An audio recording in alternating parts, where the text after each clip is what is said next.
Welcome to More Than Miles, the podcast where we use storytelling and expert interviews to widen the lens on what it means to be a happy and healthy endurance athlete. We believe that athletes are so much more than their body, sport, and training miles. I'm Dr. Mihevc Edwards. And I'm Dr. Kacy Seynders. We are endurance athletes, physical therapists, and huge coffee addicts. We spend most of our time treating, educating, and working with endurance athletes. Thank you so much for tuning in today. Now let's get to the show. Welcome to More Than Miles podcast. Today we have Erin Carson with us. Hi, Erin. How are you doing? I'm great. It's good to be here. We're so happy to have you. Thank you so much, Erin. We're really excited. Before we started recording, we were kind of talking a little bit about a lot of things that we're all doing in this world of sports and training and PT, and it was really good to kind of catch up. But one of the things that kind of brought my attention to Erin was a patient of mine that we work with together. I don't know, how long ago was that, Erin? Was it like a year ago or 2 years ago? I think we were quietly doing it for 2 years, but then it really became when Linda became more demanding as an athlete. She's like, no, I need to be back and going. You guys need to talk. We're probably about a year into that. Yeah, I think that sounds about right. And what we started talking about is that when she first introduced me to you and kind of what you were doing with her, I was so impressed and so excited that she was working with you, because I hadn't worked with a lot of strength coaches and people that really truly understood the triathletes or the runner's body the way that you did. So I'm so absolutely happy to be talking to you, but also working with you regularly. Me too. And when we're doing different things and we're driving in different lanes as professionals and people who care about other people, it's really good to be part of a team.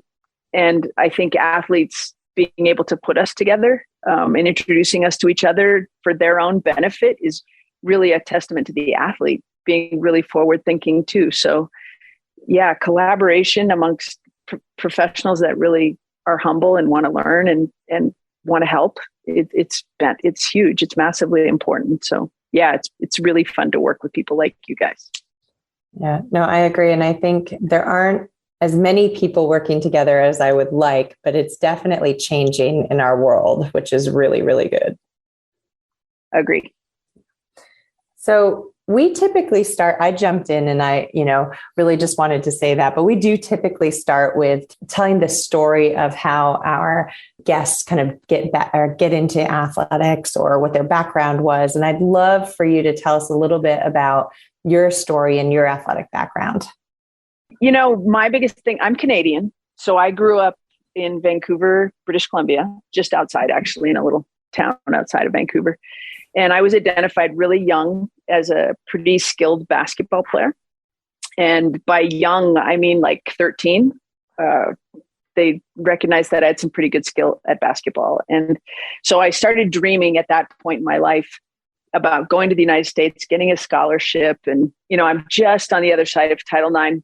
So it wasn't even a question of whether or not they were available. I'm not that old. So I was dreaming about being a Division I basketball player, and I was a member of the Canadian national team at a very young age.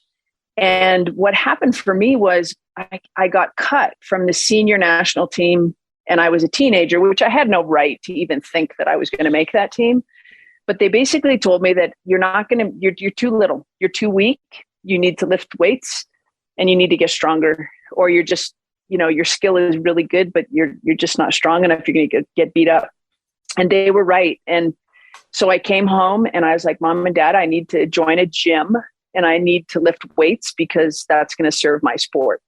And that's really when I started recognizing strength training for performance, which is just different. Like I never really I'm so skinny and tall and like 6 feet tall, but I am a guard.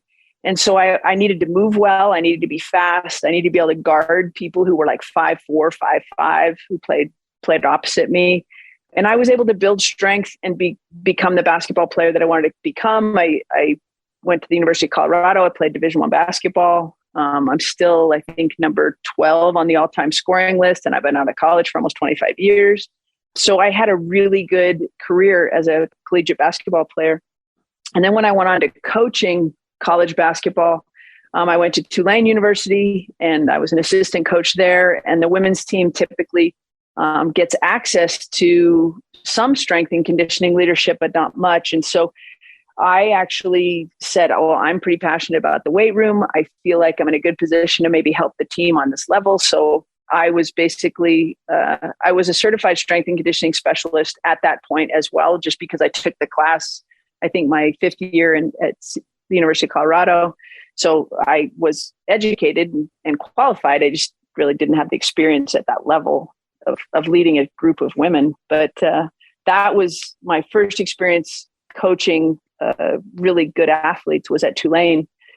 And then I changed jobs and went to the University of Nebraska, which was probably the really big turning point where I figured that's probably where I decided to become a strength coach.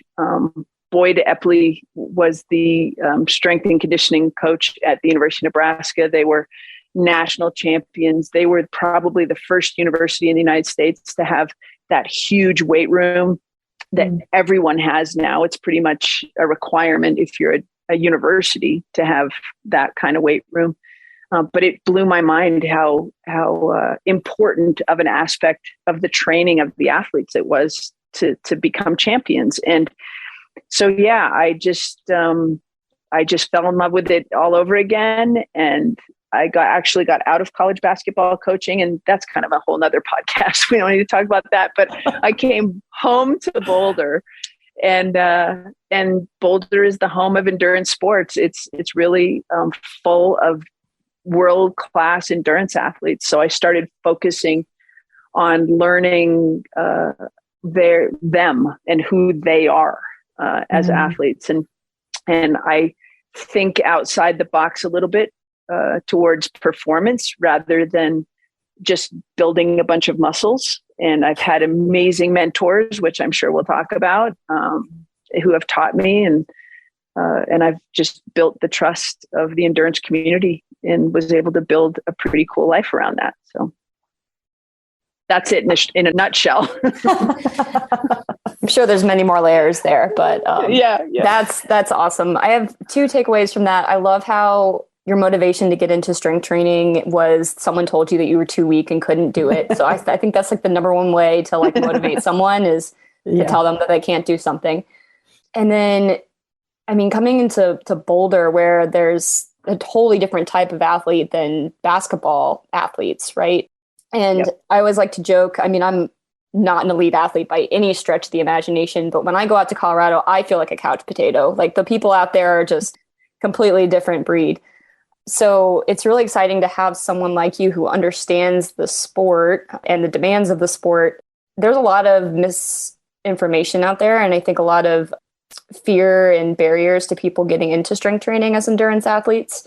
What kind of barriers do you see? Like, how do you convince, endurance athletes who are already training, 5, 6, 7, 12, 14 hours a week to add strength training into their repertoire of training?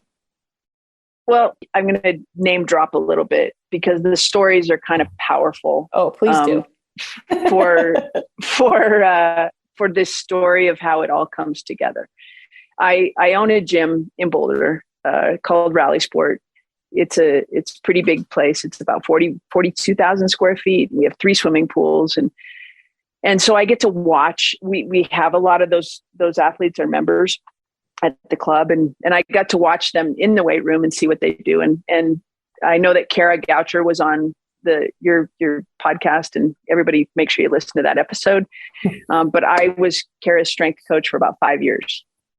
And the way that Kara and I kind of came together was I would watch Kara in the weight room, and she knows this story, so I'm not speaking out of school at all, but she would have 2 little dumbbells in her arms, and she would swing her arms, and she would stabilize her lower body, and she was swinging her arms. I go, what the hell is that going to do other than fatigue your arms? But I didn't, and Kara and I are both alumni at the University of Colorado. So when you're a buff, you're kind of connected.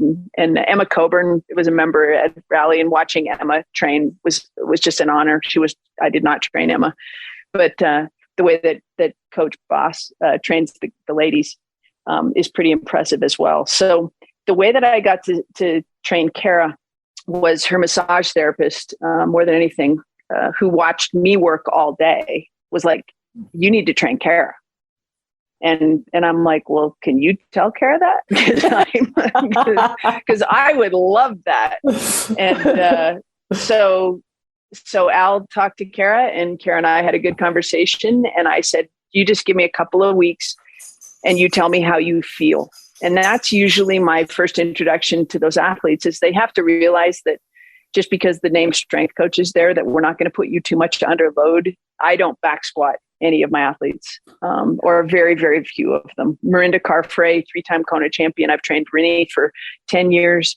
She is probably the only person I back squat frequently, because she has done it her whole life. But Kara Goucher never back squatted. And she would put a bar on her back every now and then, a light bar for some lunges and whatnot. But we just don't do that with those guys. So most of what we did with Kara was really work hip rotation and just give her hips.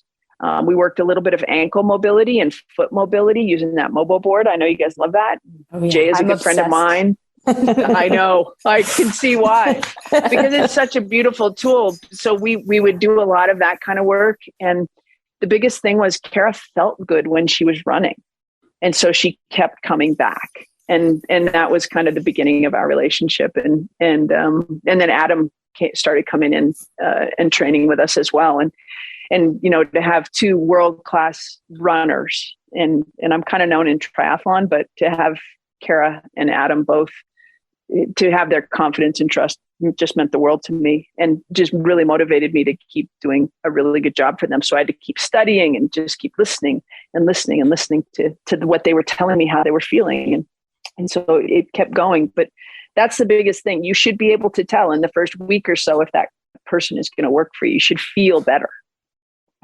I think that's an incredible indicator, because a lot of people, when they first start strength training, talk about how it hurts and how it doesn't help them.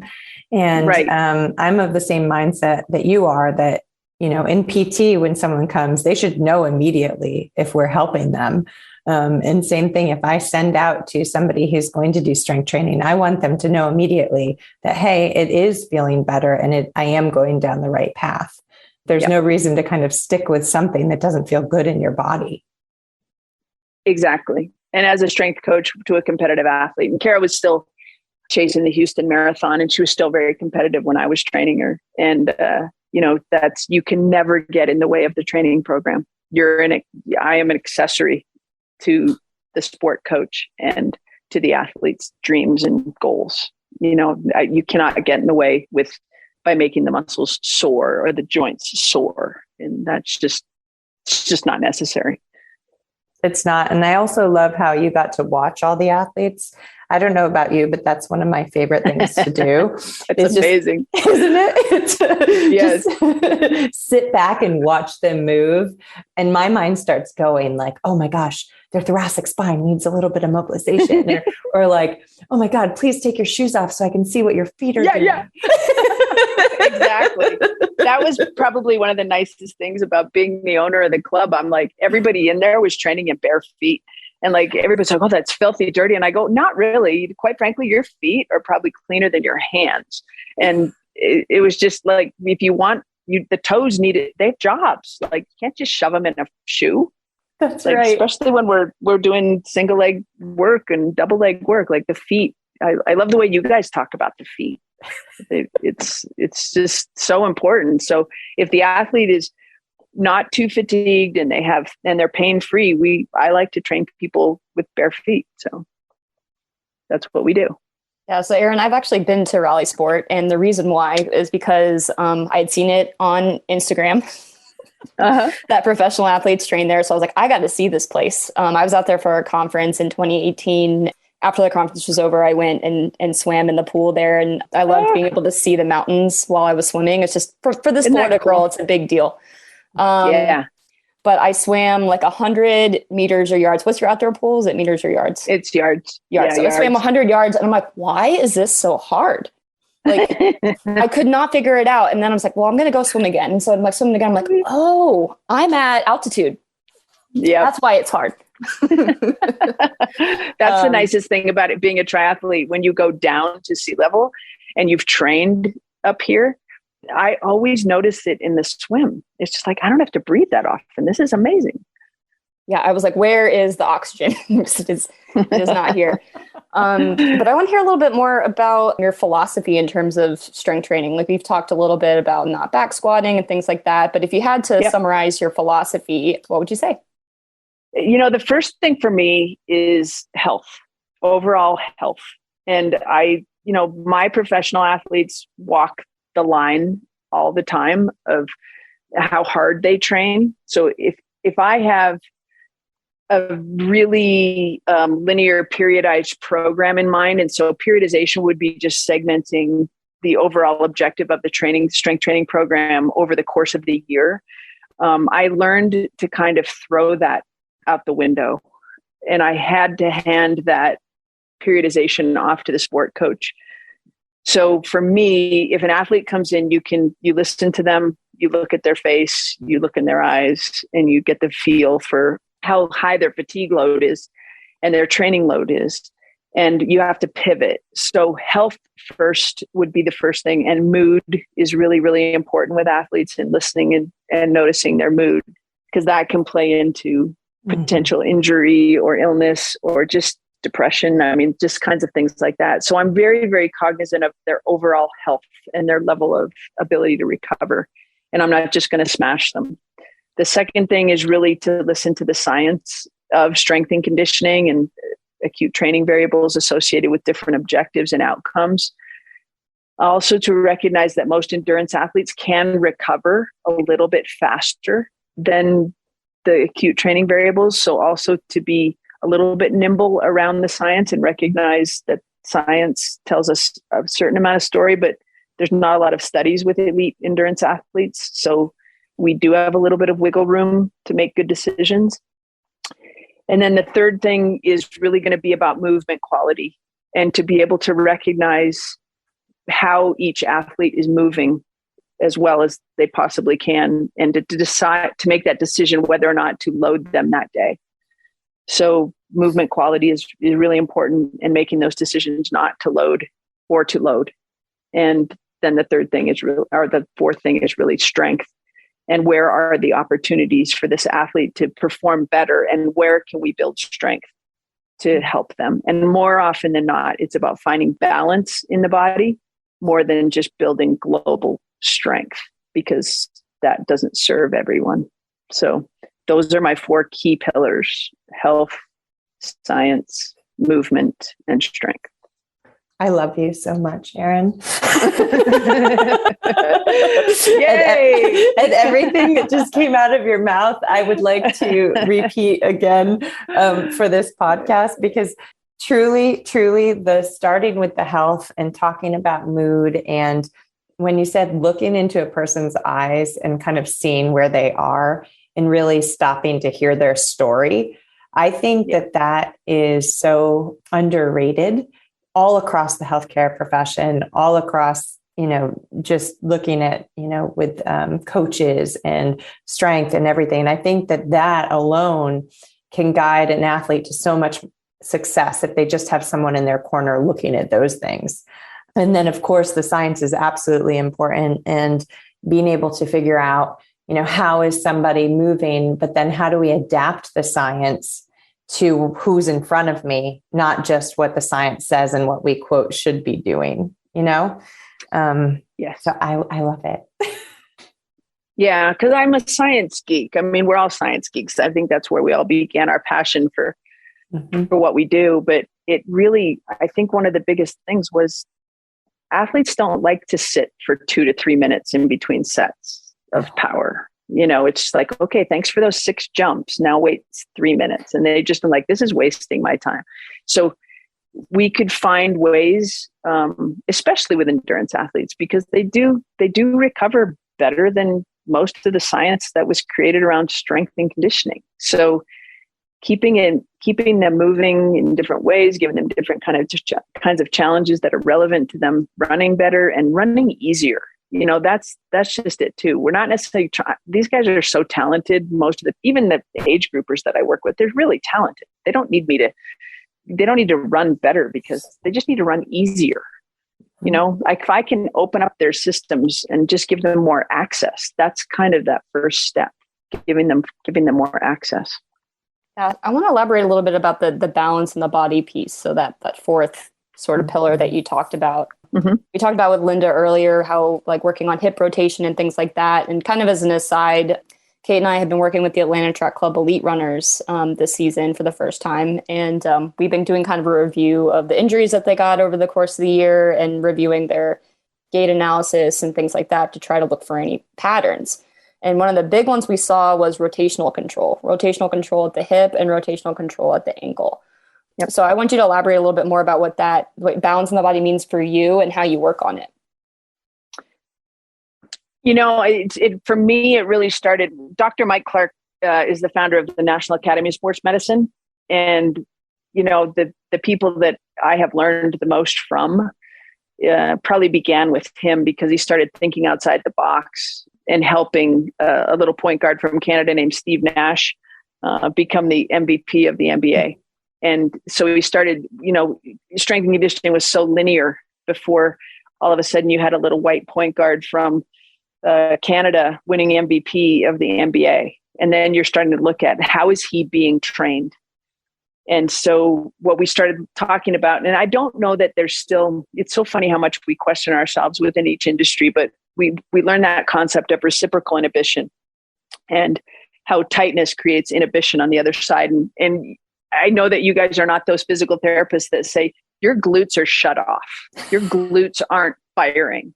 And, another really smart physical therapist up in Minneapolis is Gary Gray. And he's like, that's a load of crap. Like your butt is totally working. It might not be optimally working, but it is firing. Trust me.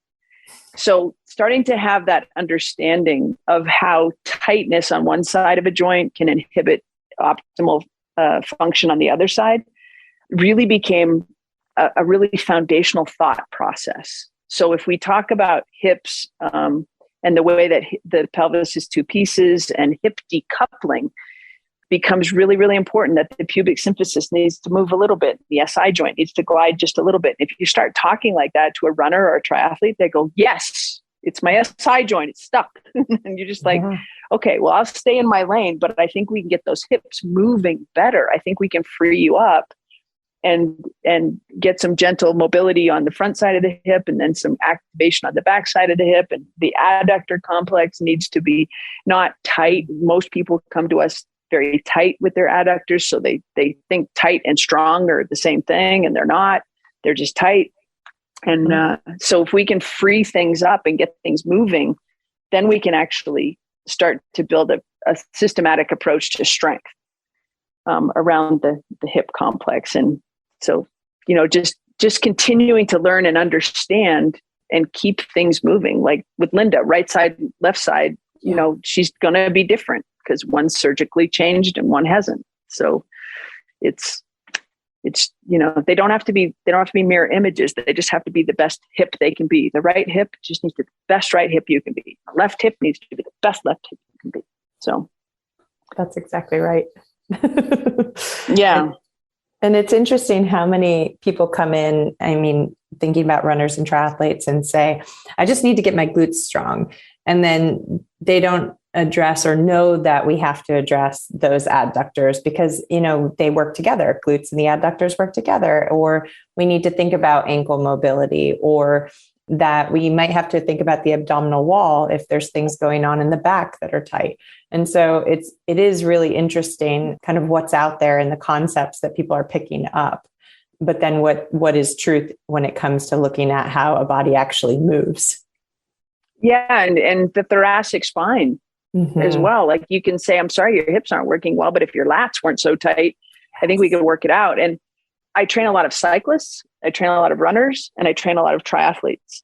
The cyclists, way easier, the easiest, because they don't land and they don't have to deal that much with gravity. The runners, way easier than the triathletes because they don't ride a bike. And when runners, like pure, beautiful runners, jump on a bike, it's big problem because all of a sudden those adductors on a bicycle actually start acting like a hip flexor.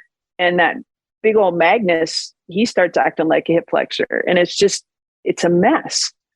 That's why triathletes are they're constantly having to unravel them. I mean, I can spend an entire week working with a triathlete and not do any strength work. It's just, I've got to unravel you from all of these sports that you're doing your thoracic spine is not moving. Like it's moving, but it's not moving very well. So freeing up the thoracic spine can free up the hips pretty easily almost. It's really interesting. Absolutely. And then if you start talking about and thinking about breath and how breath impacts. That's so exciting. I know. It's like the muscles of respiration. Imagine that. Like we could train that. Just inhale, exhale. Does your rib cage even move? How tight are your intercostals? I got Rolfed a few years ago and that they worked on my intercostals and worked all through my rib cage, freed up my rib cage. I never felt so amazing in my life. Like that was freeing. It was, yeah, exactly. Like that. It's incredible. And then incredible. And I do diaphragm releases. So I do diaphragmatic release on patients who don't know how to let that diaphragm descend. And just releasing that and some of the fascia around that, and then working into the thoracic spine, and then getting them to actually feel what it feels like to take a deep breath after that. It's life-changing. Can I ask you a question about that? Of course. So when you free up the diaphragm, how does the pelvic floor respond? Oh, it's so cool because, so when the diaphragm drops, the pelvic floor drops. And when the diaphragm comes up, the pelvic floor comes up, and they work in concert, right? So when somebody has not been allowing that diaphragm to drop, a couple things could happen. Either the pelvic floor is really, really tight, or it's just not as active as it could be. So it could go either way. And so when you release that diaphragm, people often feel immediate stability within their hips because their pelvic floor is kicking in a little bit better, but then also their thoracic spine is also freeing up. It's a really interesting thing. And a lot of people that have stress urinary incontinence, so a lot of runners and triathletes have that issue. Sometimes when you release the diaphragm and work on the breath and the thoracic spine, that issue will clear up. Amazing. So a few years ago, I knew that because I'm a coach, right? I'm a pusher a little bit. I mean, I'm a listener and all those woo-woo things, but I'm also a coach, and I want to see people win, and I want to see them go fast and be just beasts, right? So that's important to me. But I needed something that would help me have a tool that I could use with my athletes. And so I actually found Dr. Eric Goodman with foundation training. And that is a beautiful thing for me. And I'm a level 2 certified instructor with Doc Goodman and his people. And it led me down that path of thoracic expansion and rib cage expansion and elevate and expand. And oh my God, and I immediately came back with that tool in my toolbox to when on those days when we couldn't push in the weight room. And I'm like, okay, we're doing foundation training. And it has been a key tool for me with my athletes for sure. And you'll see them all over social media and in T1 doing founders and woodpeckers and all these things that Doc Goodman put together.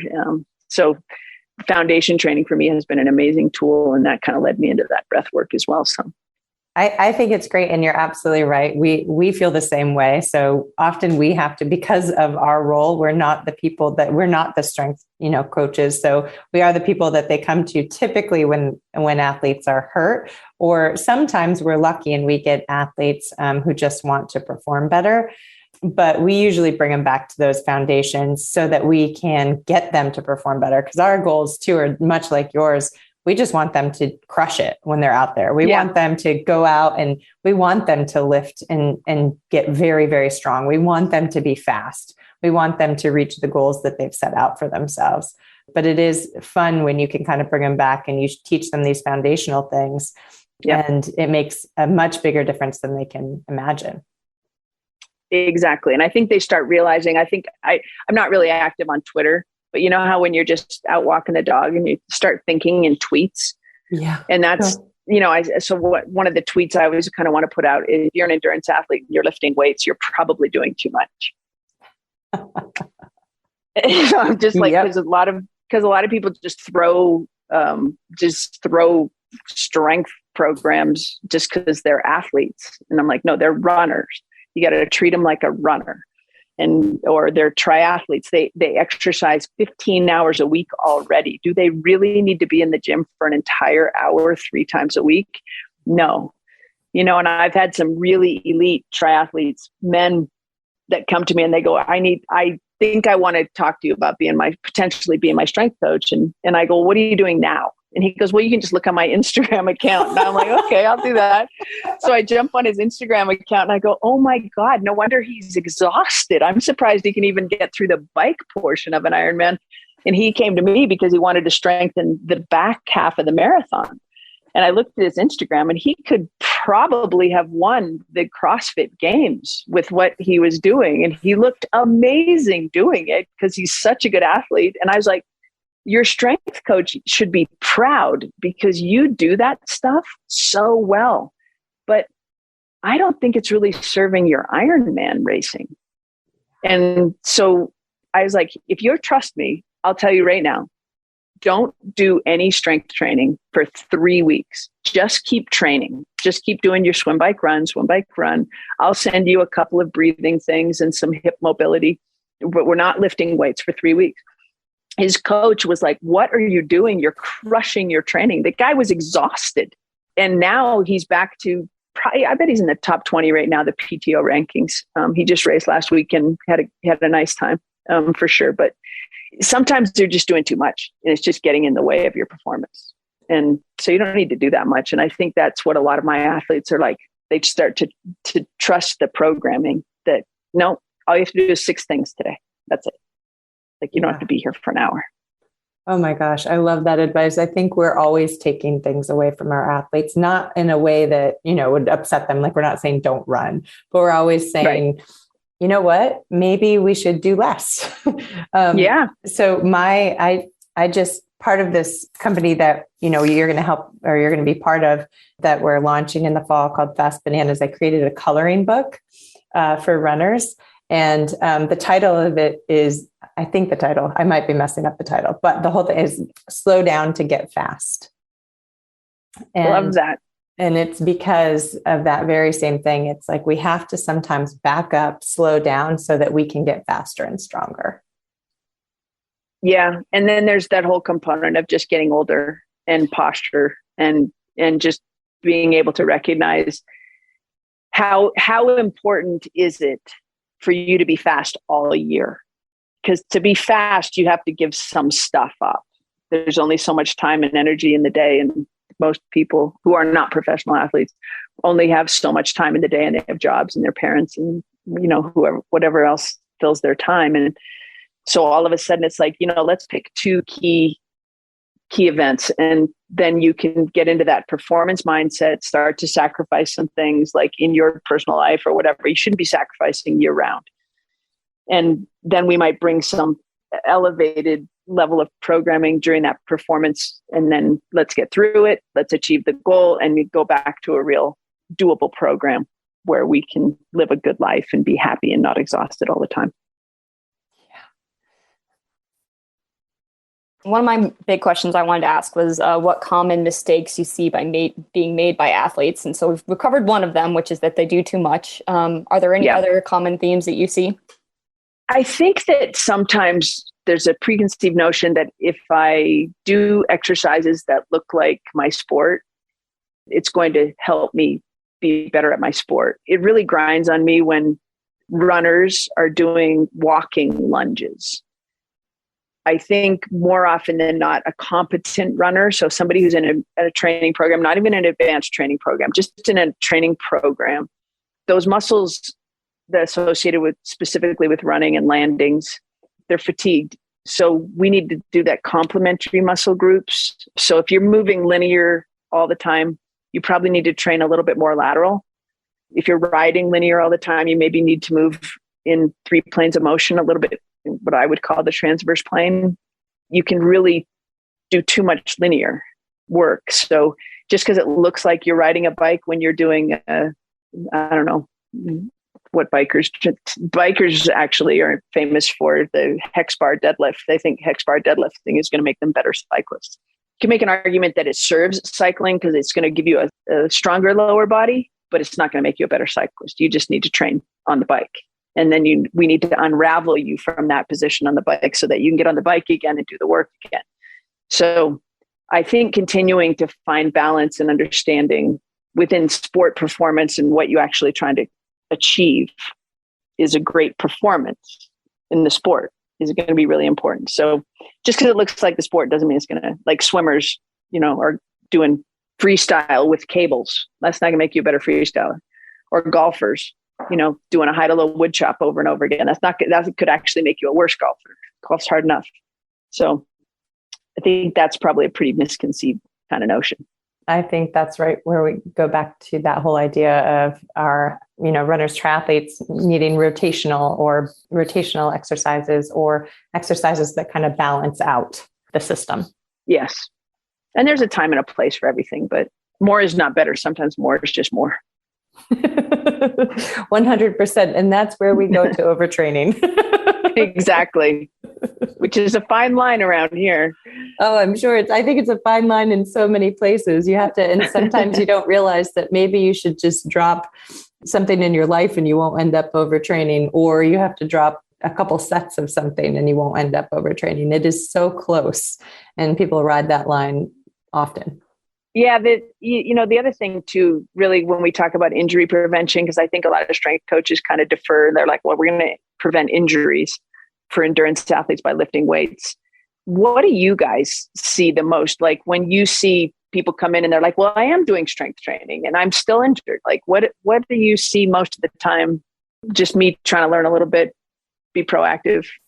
I would say a lot of times I see improper form, not doing the exercises correctly and actually utilizing the muscles that we want them to utilize. And so that's why they think their glutes are weak and things like that, because they don't know how to move their joints in the sequence that they need to with certain exercises to be actually able to strengthen the muscle they're trying to strengthen. And, they'll kick in with like TFL and hamstrings and adductors and all that stuff. So that's probably the big thing I see. And then going back to the conversation we had before we started recording in terms of like where people get their information, right? So some people just, I saw it on Instagram and that's what I do. And, I agree that there's like certain exercises that might be good for runners. And like, this is why I have such a hard time ever writing like a blog or article about what people should do, because I think it's different for everyone. And it should be more individualized than that. But I mean, I think the number one thing is just teaching people how to move and how to do exercises. I mean, a lot of the people we see anyway came into running later in life or had never strength trained before. They've been running since they were in high school, but they've never picked up a weight or done any of these things. And it becomes quite evident when someone walks in and we're going through our eval and I say, okay, do a squat. And it's what all kinds of funky things happen. So you're like, okay, you've never done this in your life. So I would say that's the big thing I see. How about you, Kate? I definitely agree with you in that a lot of people just have never done it before, or they're doing program that their best friend is doing the program that their best friend is doing, or doing what they heard somebody else should be doing and not really focusing on what they need and building it for their life. And then the other thing I would say is they're doing too much of whatever it is they're doing. They're either doing it all the time or they're doing it once a week. So they're either doing too much or too little. And they're not kind of finding that middle ground. So again, I think it oftentimes for us, and you can correct me if I'm wrong, Kacy, comes back to education and just really sitting. Every evaluation we have, I spend 45 minutes of the first hour we're together just listening and having conversation about what their training looks like and kind of breaking that down. And how does that training fit into their life? What are their goals? What does it feel like in their body? So I think that that's a lot of what we start with, because we really need to kind of build the template for them. Where are you and where you want to go, and kind of what are the things that are in the way for you? Yeah, I think Awesome. The one other thing I see too, and I'm like really big on this, and just like Kate said, like talking about what does their weekly schedule look like? What is their training load period? Like, what does that look like?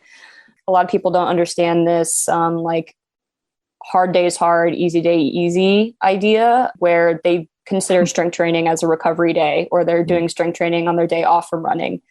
And actually, Erin, I'd be interested to hear your philosophy on this. But I typically have my athletes do their strength training on more challenging endurance days, depending on the sport, obviously, just so that a rest day can be truly a rest day. 100%. And as a matter of fact, I've taught my athletes that too, because most of the pros that I start with were doing gym on their off days. Oh. And I'm like, well, we're going to stop doing that. And I just got a text just moments ago from an athlete who's one of the Rudy Von Berg, one of the top male athletes in the world right now. He's like, okay, I just started with a new coach. And he says straight up, tomorrow I have a threshold day. It's a perfect day for gym. What time do you want to train? Because we're just getting back on schedule. And because he's starting with a new coach, and because he has a major competition in 4 weeks, we are going to do gym after he trains his sport for the day. He will get up and do hip mobility, thoracic spine mobility, and maybe some ankle mobility before he trains. And that's part of our plan. That's the other thing too, like to split things up and spread things out. He should be doing that. He's anybody that cares about key sessions should be doing mobility work or activation work before they train. A nice easy run, sometimes just running out the door, sip the coffee, run, grab the dog, go. Like we've all done that. But when you have key sessions and they really, you care about the outcome, then a little bit of hip mobility, a little bit of glute activation or thoracic spine mobility is important to do before you head out the door. And we'll do the session after his hard day, because endurance, it will only, he'll have to focus in the gym a little bit, which will really hold his attention. I distract him a little bit, but for the most part, it's really good, because the end of the races, where races are won or lost, where PBs are made, is in the final third of a race or an event. Even in hockey, the end of the game was when you have to make great decisions when everybody else is tired. So I do like doing it at the end of those sessions, but I also found with some of my guys, especially during key sessions, not around competitive time. So like maybe in February and March for some of my triathletes, or months out from a major competition for a runner, that we can really prime the system for a key session with a gym session before they go run. Mm-hmm. And I've heard a lot of athletes say, I had the best run after I did gym, and I'm happy about that, but I don't want them to think that they need to then start doing gym before they go to the track. We get lucky every now and then that they feel amazing. We've primed them, they're warmed up, they're activated, they're balanced. And then they go train and they feel like $1 million. I like when that happens, but it's more the exception to the rule for me. But the off day, I'm with you. Hard day's hard. Yeah, absolutely. And then that brings us back to the slowing down to get fast. Is you can really train hard, but then you also need to train to slow down. You need to train yourself to rest. Yes. And that for me was why I really like the foundation training too, because it's more gentle. It can be intense, but it's not yoga. It's not passive ranges of motion or anything like that. It's more active. And, the driven type A personality, it's hard for them to lay on the couch. So we need to be able to give them things to do that they're not really doing anything, but they're doing something. So yes. That's kind of the art of the deal, I suppose.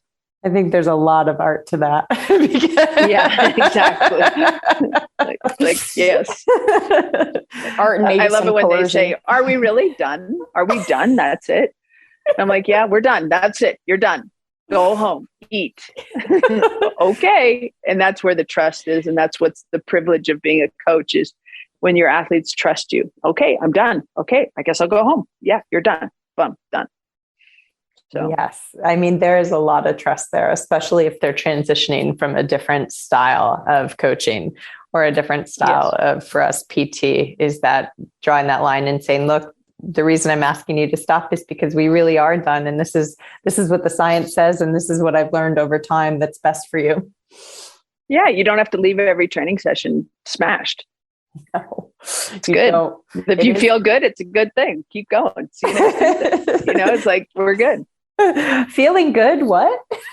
Yeah, exactly. That's the hardest thing for me on social media or any part of these groups. Like probably the most interesting group of women for me right now are the menopausal women, part of the feisty gang and all of these guys. And I had to get off that. It was triggering me. I'm like, you guys, like, they're all like, my shoulder hurts, my back hurts, my legs hurt. And I'm like, and then, they'll ask for a refund on my training programs. It's too easy. I'm like, it's not too easy. It's exactly what you should be doing.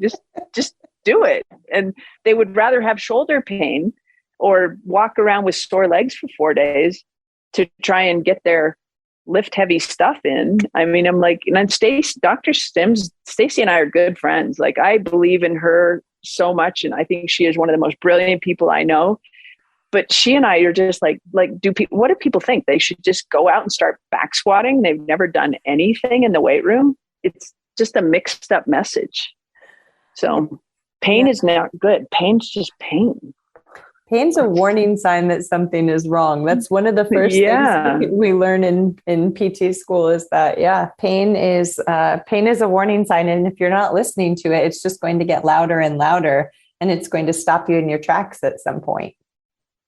100%. Well, that was what you guys, I was talking to a young athlete today and was recommending your podcast. And I was like, these guys are brilliant because you're talking about really, really driven type A hardcore runners who they can get away with bad habits for a little while, and they might even have some success, but over time it won't work. And most people who are cutting corners, or they're not fueling correctly, or they're not recovering correctly, they know they're doing it, but they're getting away with it for a while. And so thank you for that message, you guys, because I think that, over time they'll get caught. Yeah. And well, thanks for calling that out, because it is true. And it's one of the things we really want to get the message across about, because I mean, we're seeing it regularly. I'm seeing it with a lot of the elite athletes we've worked with is they are talented. They're very talented. And that's why they are where they are. But the minute they get injured, they start spiraling because they've never really been there before. And everything that they've done in the past is not working. And a lot of times it's because what they've been doing was too much, or it's caught up with them. And then they don't know how to manage that. Yeah. So it is. It's a good message. Well, thank you. Well, Erin, we are getting close to our hour mark, and it seems like we could probably talk to you for days, of course, which yes, I hope that we have many, many more of these conversations. I'll probably be calling you up now. Yeah, I love it. I think we're all passionate about what we do, so it's easy. Yeah, it is easy. I would like to know if you would tell us one of your favorite stories about working with a professional athlete in strength training. What are one of those stories that kind of sticks out in your career? I have two of them. And Timothy O'Donnell and Miranda Carfrey have been my kids for 10 years. And they have trusted me, and we've become like family. And my favorite point is when a triathlete spends 112 miles going as hard as they should to put themselves in position to potentially win the race. When Rinny got off the bike in Kona, I think her last time she was champion was, I'm going to say 2015. I think it might've been 13, but she got off the bike. She was 14 minutes down and nobody thought she could win. And she got off the bike and she ran, and she's a beautiful runner, and she gets off and her thoracic spine is just rolling. Like it takes people miles to get into that running posture and that rhythm that she had the minute she stepped off the bike, and she went on to win the day. And anybody that's ever done Kona or watched it on TV, that is probably a moment that really, really sticks out for me. Was Rinny getting off the bike and then coming back from 14 minutes down. That was massive. Siri Lindley was her coach at the time too. So, props to them as a team. Because as a strength coach, you're usually the accessory. So you have to kind of pat yourself on the back and go, I know that I helped with that. Yeah. And then Timothy in 2019, and those of people don't know what we've been through with Tim. In 2019, Tim had a beautiful Kona He came second to Jan Frodeno, has been the first American man to go sub 8 hours. So to see Tim have that kind of day right before we went into COVID the next year, and we haven't had a Kona for 2 years now. But Tim just had a very, very, very special day that day. And then as we were coming back into racing in 21, Tim had a heart attack in a race in Florida, and lived, which most people don't live from what he went through. And to have him now back training for Kona 2022 is pretty amazing. They're just amazing people. They're amazing athletes. And, I've been part of their life for 10 years. So they've both been, outside of a heart attack and having 2 children, they're healthy. So just knowing and seeing them thrive has been really, really fun. And probably my most exciting up and coming athlete right now is Taylor Knibb. Taylor won a silver medal in Tokyo at the team triathlon. But she and one of my other athletes, Jeannie Seymour, podium at World Championships in 70.3 Worlds in St. George, Utah last year was amazing. So to have 2 athletes on a podium in a World Championship is pretty exciting. I would say so. Taylor's going to be a blast. She's just so talented and so smart and funny, and just going to be a really fun ride. So I'm really, really lucky. Yeah, she didn't have a good individual, but that's just live and learn. That's just putting yourself in the wrong spot on the podium. And then I've got some really exciting guys, with Rudy von Berg just won Ironman Nice. So I've got all kinds of stuff. I'm really into it. I have so much fun. And then I just had somebody in Ironman Lake Placid, a 36-year-old podiatrist, threw down a 20-minute PR. I mean, wow. It's just and that's a big PR in an Ironman. So yeah, it is. I've got all kinds of them, and I just love it. I do it every day. I'm happy to go to work. I'm happy to study. I'm happy to, just meet you guys. I feel very lucky. Yeah, I can mirror you on that. I feel the very same way. And it is fun to watch people kind of break their boundaries and just do really well. And it is fun to get up in the morning and get to do what we do, isn't it? Yeah. Nice. Well, thank you so much for coming on our podcast today, Erin. I can't wait for everyone to hear this. It's so good.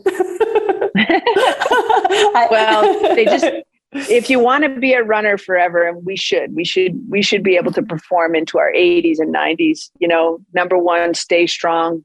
Look at where your eyes are looking. If you're looking down, you're going to have a posture issue. Get your eyes up, get your back strong. If you only have a little bit of time, make sure you're doing the right things. And I'm available to help. People can contact me. I'm sure we'll do that later on the show notes or whatever, but I'd be happy to help. Go ahead and tell us now, because it will be in the show notes, but go ahead and tell our listeners now. Just check out my website, ecfitstrength.com. It's the easiest way. And I'm very active on social media. I don't post a lot these days because I'm so busy, but I do always look at my messages. If people want to talk to me, I'm easy to find. That's great. Well, thank you so much, Erin. Yeah, thanks, Erin. I'm really hoping for a part 2, and I'm hoping after this, everyone comes in and instead of saying they want strong glutes, they're going to say, I want to breathe better and I want better thoracic mobility. Yes. That's my dream come true right there. One runner at a time. Thank you so much for joining us today. We hope that it resonated with you and that you learned something. If you enjoyed this podcast, please rate and leave us a review wherever you get your podcasts. It really helps increase our visibility within the platform so that more awesome people like you can find us. If you'd like to support us further, pretty please, you can visit our Patreon page at patreon.com/morethanmiles. That's www.patreon.com/morethanmiles. Or for a few dollars, you can help the show grow and keep going, as well as receive exclusive perks like monthly Q&As with us. Until next time, remember to run the mile you're in, and that training is so much more than miles.